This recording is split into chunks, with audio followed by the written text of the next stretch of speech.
ক্ষয় কাজও কমে যায়। তো নদীর মধ্য প্রবাহে বহন কাজটা বেশি হয়ে থাকে, আর কিছু সঞ্চয় হতে থাকে।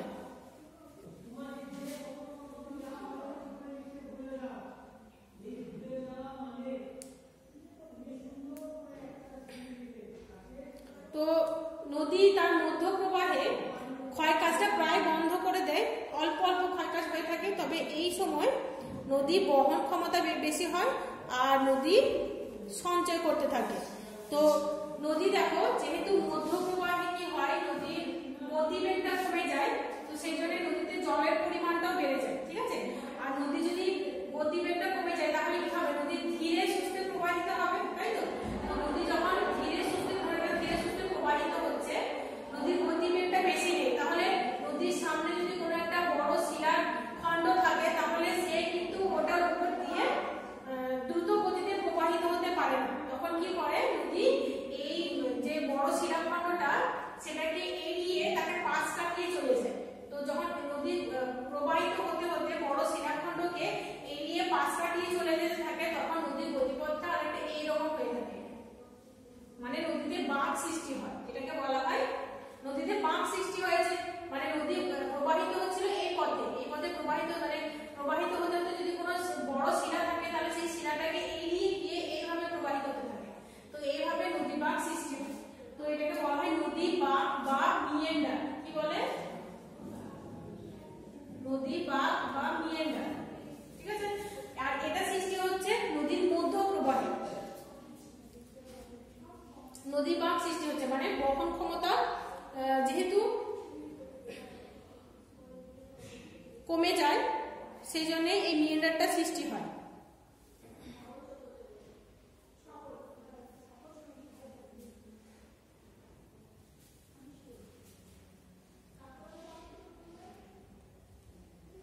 তো দেখো, এই নদীর মধ্য প্রবাহে এই যে পলি বালিগুলো বয়ে নিয়ে এলো, তখন মানে নদী যখন গতিটা কমে যাচ্ছে, এই পলি বালি বয়ে নিয়ে আসা পলি বালিটা জমতে থাকে নদীর মাঝখানে। যেহেতু গতি কমে গেছে, পলি বালি এসব জমতে থাকে। তো এইভাবে নদীর দ্বীপ তৈরি হয়। মধ্য প্রবাহে নদীর দ্বীপ তৈরি হয়। কি তৈরি হয়, নদীর দ্বীপ তৈরি হয়, ঠিক আছে। এটা বদ্বীপ নয়, কিন্তু এটা হচ্ছে নদীর দ্বীপ। মানে নদীতে চরের সৃষ্টি হয়, পলি বালি এইসব বয়ে নিয়ে এসে নদীর মধ্যে জমা হয়ে গেল, এবার নদীতে চরের সৃষ্টি হয়, তো সেটাকে বলা হয় নদীর দ্বীপ, ঠিক আছে। তো নদীর মধ্য প্রবাহে দেখো দুই ধরনের ভূমিরূপ তৈরি হচ্ছে। কি কি, একটা হচ্ছে মিয়েন্ডার বা নদী বাঁক, আর একটা হচ্ছে নদী দ্বীপ। আর এই দুটোই সঞ্চয় কাজের ফলে হচ্ছে, ঠিক আছে। তো এখানে আমরা লিখবো যে নদীর সঞ্চয় কাজের ফলে সৃষ্ট ভূমিরূপ, একটা হচ্ছে নদীর দ্বীপ আর মিয়েন্ডার। আর এখানে দেখো আরেকটা কথা তোমাদেরকে বলবো, যে নদীর ক্ষয় কাজের ফলে সৃষ্ট ভূমিরূপ আরেকটা ছিল তোমাদের, যেটা আমি বলতে ভুলে গেছি। তুমিও শোনো, তুমিও শোনো। তো সেটা হচ্ছে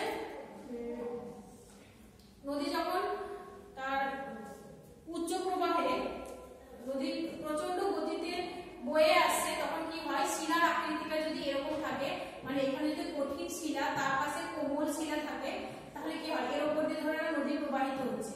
কঠিন শিলাটা কম ক্ষয় হবে, তাই তো। কঠিন শিলা যেহেতু কঠিন, সেজন্য এটা কম ক্ষয়প্রাপ্ত হবে। আর নরম শিলাটা, কোমল শিলাটা কি হবে, নদীর ক্ষয় কাজের ফলে বেশি ক্ষয়প্রাপ্ত হবে। তো কঠিন শিলাটা উঁচু হয়ে দাঁড়িয়ে থাকবে, আর নরম শিলাটা এভাবে ক্ষয়প্রাপ্ত হয়ে এরকম হয়ে যাবে, মানে একটু নিচু হয়ে যাবে, ঠিক আছে। এরপর নদী ক্ষয় করতে করতে এখানে কি হবে, জোর গতিতে পতিত হবে নদীটা, তাই তো। দিয়ে এটা ক্ষয় করতে করতে আরো ক্ষয় হবে। এইভাবে যে ভূমিরূপটা তৈরি হয়, এটাকে বলা হয় জলপ্রপাত। কি বলে, জলপ্রপাত।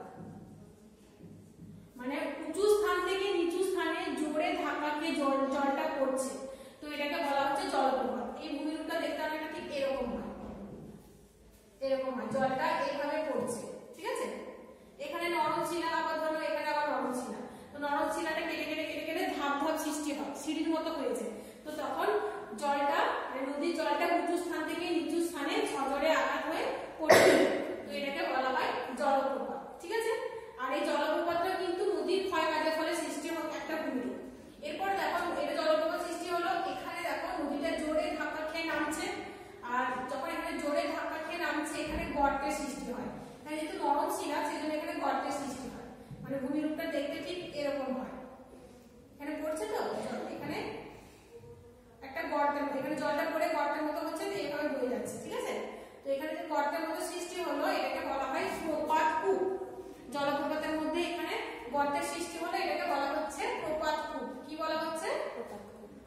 প্রপাতপুর।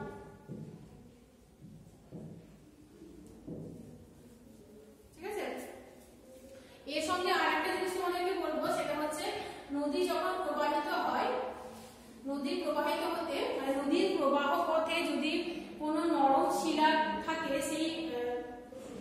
সেই শিলাটাকে নদী ক্ষয় করতে থাকে, বা নদী ধরে নাও কোনো উঁচু স্থান থেকে নিচু স্থানে পড়ছে বা প্রবাহিত হচ্ছে এইভাবে, তো কোনো একটা স্থানে এই যে নদী যখন প্রবাহিত হতে নুড়ি, পলি, বালি এসব বয়ে নিয়ে আসছে, তার সঙ্গে শিলাখণ্ড এগুলো বয়ে নিয়ে আসছে, তো কোনো একটা জায়গায় নদী বড় একটা হাড়ির মতো গর্ত তৈরি করতে হয়। ওখানে ওই যে নুড়ি, পলি, বালি এগুলো ঘুরতে ঘুরতে ঘুরতে ঘুরতে ক্ষয় করে একটা হাড়ির মতো গর্তের সৃষ্টি হয়। তো এটাকে কি বলে? এটাকে বলা হয় পটহোল।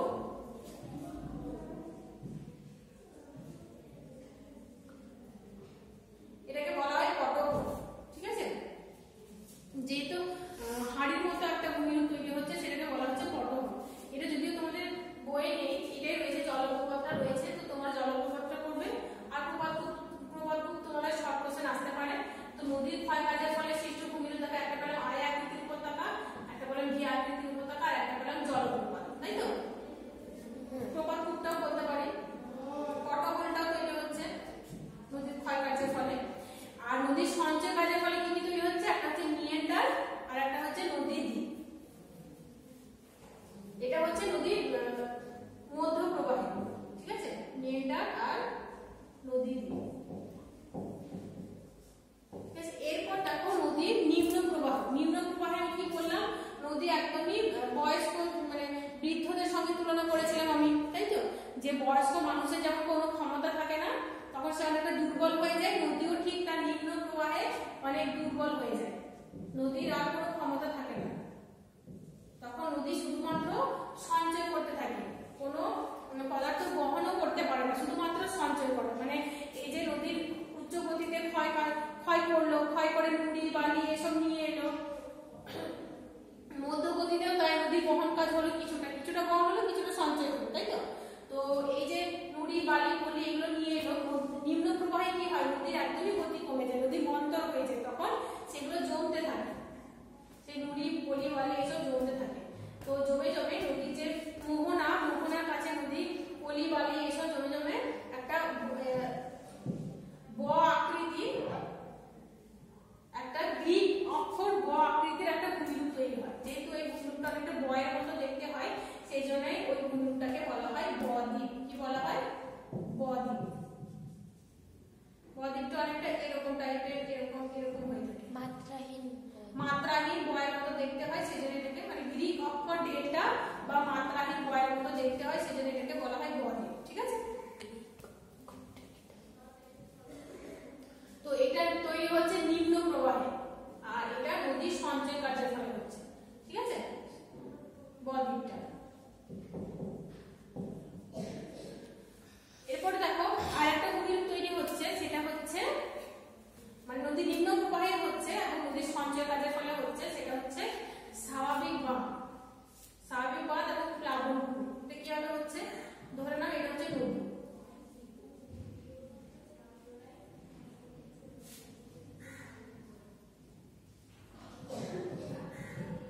ঠিক আছে? ধরে নাও এটা হচ্ছে নদীটা। এবার দেখো নদীর নিম্ন প্রবাহে আমি কি বললাম? নদীর গতি একদম কমে যায়, নদীর শক্তিও কমে যায়, আর এই সময় নদীতে সঞ্চয় কাজ বেশি হয়। তো নদীতে যখন পলি, বালি এসব সঞ্চয় হচ্ছে, তাহলে কি হচ্ছে? নদীর যে গভীরতাটা কমে যাচ্ছে, মানে নাব্যতা হ্রাস পাচ্ছে। তো গভীরতা কমে গেলে আর হঠাৎ করে যদি বৃষ্টি হয়, তাহলে নদীতে জলের পরিমাণ বেড়ে যায়, তাই তো? আর নদীতে জলের পরিমাণ বেড়ে গেলে কি হবে? এটা ধরে নাও নদীটা জলের পরিমাণ বেড়ে গেল, জলের পরিমাণ বেড়ে গেলে নদী এই দুকুল ছাপিয়ে উপচে পড়বে। তো তারপরে কি হয়? দুকুল প্লাবিত হয়, ঠিক আছে? বন্যা দেখা যায়, আর এই অঞ্চলগুলো এবং এই অঞ্চলগুলো প্লাবিত হয়। এরপরে যখন বন্যা মানে স্বাভাবিক অবস্থায় আসে, বন্যাটা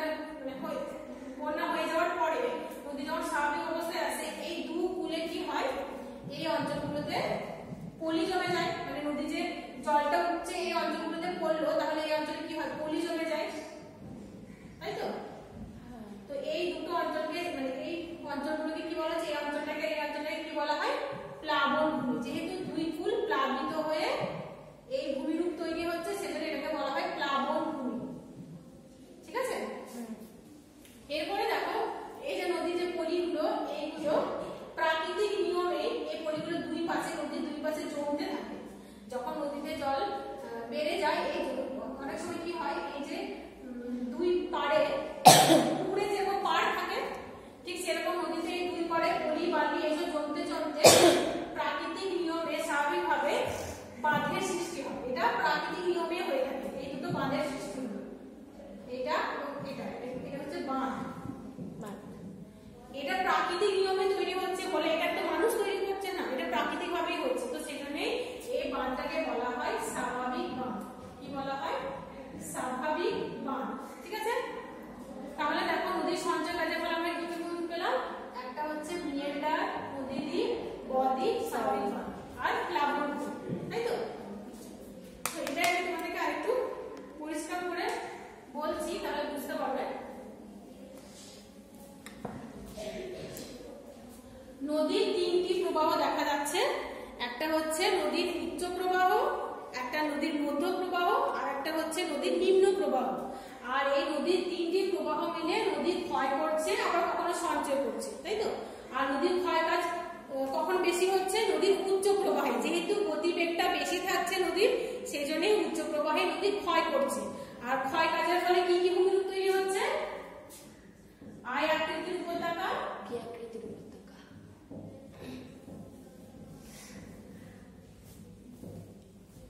ভি আকৃতির উপত্যকা, আর কি বললাম? জলপ্রপাত। তাই তো? জলপ্রপাতটা তোমরা বুঝতে পেরেছো? যদি বুঝতে না পারো আমাকে আবার জিজ্ঞেস করবে।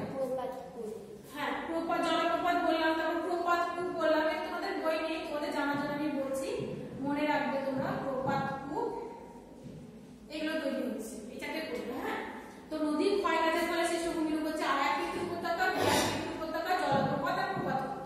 তারপরে নদীর মধ্য প্রবাহ যখন আসছে, মধ্য প্রবাহে কি হচ্ছে? নদী বহন ক্ষমতা হচ্ছে, মানে বহন করছে আর সঞ্চয় করছে। তবে নদীর উচ্চ প্রবাহের মতো এতটা বহন ক্ষমতা থাকছে না, বহন ক্ষমতা কমে যাচ্ছে আর সঞ্চয় কাজ করছে। তাই তো? তো নদী এই প্রবাহে সঞ্চয় কাজের ফলে আর নদী বেঁকে যাওয়ার ফলে, মানে মধ্য প্রবাহে কি কি ভূমিরূপ তৈরি হচ্ছে? একটা হচ্ছে মিয়েন্ডার, আর একটা হচ্ছে নদীদ্বীপ। তাই তো? যেহেতু ভূমির ঢালটা কমে যাচ্ছে আর জলের পরিমাণ বেড়ে যাচ্ছে, সেই জন্য নদী এঁকে বেঁকে প্রবাহিত হচ্ছে। তো সেটা হচ্ছে মিয়েন্ডার, আর একটা হচ্ছে নদীদ্বীপ।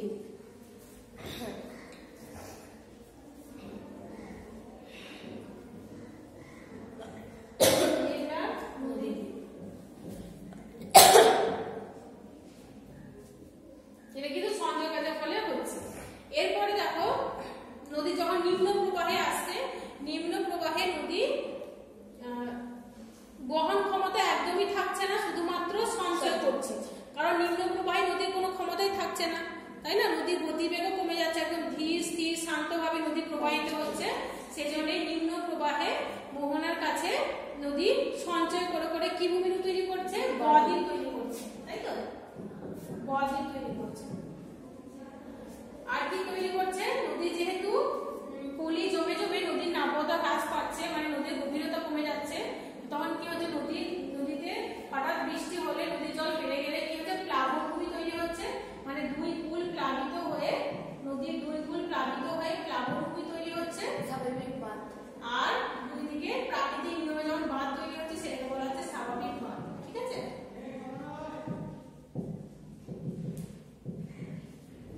তো এই ভূমিরূপগুলো তৈরি হচ্ছে।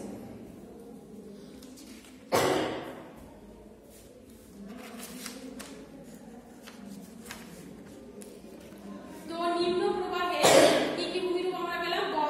বদ্বীপ, প্লাবনভূমি আর স্বাভাবিক বাঁধ। তো দেখো নদীর ক্ষয় কাজের ফলে সৃষ্ট ভূমিরূপ আমরা পেলাম আই আকৃতির উপত্যকা, ভি আকৃতির উপত্যকা, জলপ্রপাত আর প্রপাত কূপ। আর নদীর সঞ্চয় কাজের ফলে সৃষ্ট ভূমিরূপের মধ্যে আমরা পেলাম মিয়েন্ডার, নদীদ্বীপ, বদ্বীপ, প্লাবনভূমি আর স্বাভাবিক বাঁধ। এর মধ্যে তোমাদের ইম্পর্টেন্ট হচ্ছে বদ্বীপ, সবই ইম্পর্টেন্ট, সবই জানতে হবে। বদ্বীপ, প্লাবনভূমি, স্বাভাবিক বাঁধ সবগুলো ইম্পর্টেন্ট। তো এগুলো বেশি ভালো করে করবে, মিয়েন্ডার, নদীদ্বীপ এগুলো ভালো করে করবে। তোমাদের 3 নম্বরের কোশ্চেন এরকম আসতে পারে, যখন তোমাদের অফলাইনে বা স্কুলে ক্লাস হবে, তখন যে নদীর সঞ্চয় কাজের ফলে সৃষ্ট ভূমিরূপগুলি সম্পর্কে চিত্র সহ আলোচনা করো। তো তোমাদের এগুলো ছবিগুলো করতে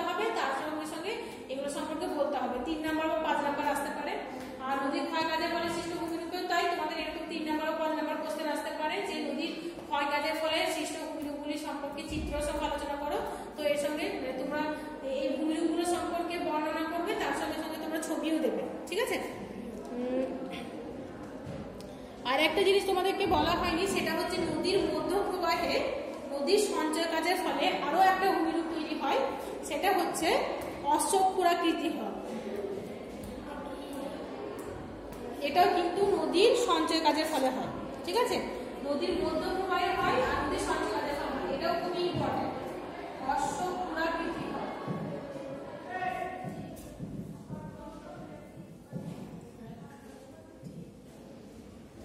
অশ্বক্ষুরাকৃতি হয়, ঠিক আছে? তো অশ্বক্ষুরাকৃতি ভাব কিভাবে হয়? এখানে আমি এটা মুছে দিয়ে তোমাদের একটু ভালো করে বলছি। এটা তোমাদের হয়ে গেছে, এগুলো পড়বে। নদী দেখো, তার মধ্য প্রবাহে এঁকে বেঁকে প্রবাহিত হচ্ছে, তাই তো? বাঁক দিয়ে প্রবাহিত হচ্ছে।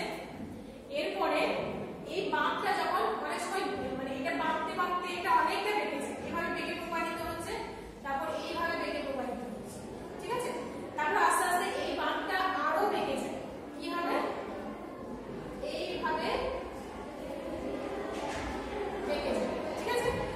তো এইভাবে বাঁকতে বাঁকতে এমন একটা সময় আসে নদীটা বেঁকে বেঁকে এইভাবে প্রবাহিত হতে হতে এই দুটো অংশ জুড়ে যায়। অনেক সময় কি হয়, এই দুটো অংশ জুড়ে গেল মানে এখানে ক্ষয় হচ্ছে, ক্ষয় হতে হতে হতে হতে এখানে ক্ষয় হচ্ছে হতে হতে এই দুটো অংশ জুড়ে যায়, ঠিক আছে? মানে নদী এইভাবে বেঁকে এইভাবে প্রবাহিত হচ্ছে, ঠিক আছে? এই দুটো অংশ জুড়ে যাচ্ছে, এই দুটো অংশ জুড়ে গিয়ে নদী আবার তার আগের মতো এইভাবে প্রবাহিত হচ্ছে, ঠিক আছে? এখানে বেঁকে গেল, এই বাঁকতে বাঁকতে নদী আবার সে আগের মতো এইভাবে প্রবাহিত হচ্ছে, আর এই দুটো অংশ জুড়ে গিয়ে ঠিক এইরকম ভাবে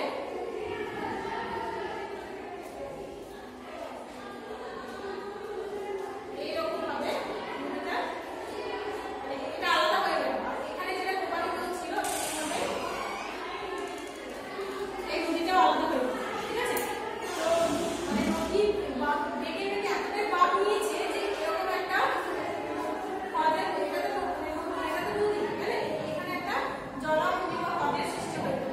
আর এটা দেখতে অনেকটা ঘোড়ার খুরের মতো দেখতে হয় এই হ্রদটা, এটাকে বলা হয় অশ্বক্ষুরাকৃতি হ্রদ, ঠিক আছে? এটাকে বলা হয় অশ্বক্ষুরাকৃতি হ্রদ। তাহলে দেখো, নদীর সঞ্চয় কাজের ফলে ভূমিরূপের মধ্যে অশ্বক্ষুরাকৃতি হ্রদটা পেলাম, যেটা হচ্ছে নদীর মধ্য প্রবাহ, ঠিক আছে? তো দেখো, আমরা সবগুলো আজকে আলোচনা করে নিলাম যে নদীর উচ্চ প্রবাহে কি কি ভূমিরূপ তৈরি হচ্ছে, নদীর মধ্য প্রবাহে কি কি ভূমিরূপ তৈরি হচ্ছে, আর নদীর নিম্ন প্রবাহে কি কি ভূমিরূপ তৈরি হচ্ছে। তো এই ভূমিরূপগুলো তোমরা করবে, মানে উৎস থেকে মোহনা পর্যন্ত পুরোটাই যে ভূমিরূপগুলো হচ্ছে সেগুলো তোমরা ভালো করে করবে। তার মধ্যে দেখো ক্ষয় কাজের ফলে কি কি ভূমিরূপ তৈরি হচ্ছে আর সঞ্চয় কাজের ফলে কি কি ভূমিরূপ তৈরি হচ্ছে, এগুলো একটু আলাদা আলাদা করে করবে, ঠিক আছে? মনে রাখবে যে কোনটা ক্ষয় কাজের ফলে সৃষ্টি হচ্ছে আর কোনটা সঞ্চয় কাজের ফলে হচ্ছে, তো তাহলে তোমাদের সুবিধা হবে। তো আজকে এতটাই থাক। নেক্সট ক্লাসে আমরা ইনশাল্লাহ নদীর মানুষের জীবনে কিভাবে প্রভাব বিস্তার করে, মানুষের জীবনে নদীর প্রভাব কতখানি, সেটা নিয়ে আলোচনা করব। আর তোমাদের তো সামনেই এক্সাম, তো এক্সামে কি কি সিলেবাস আমি দিয়েছি সেগুলো নিয়ে একটু আলোচনা করবো, ঠিক আছে? তো নদী এতটা পর্যন্ত তোমরা যতটা বুঝতে পেরেছো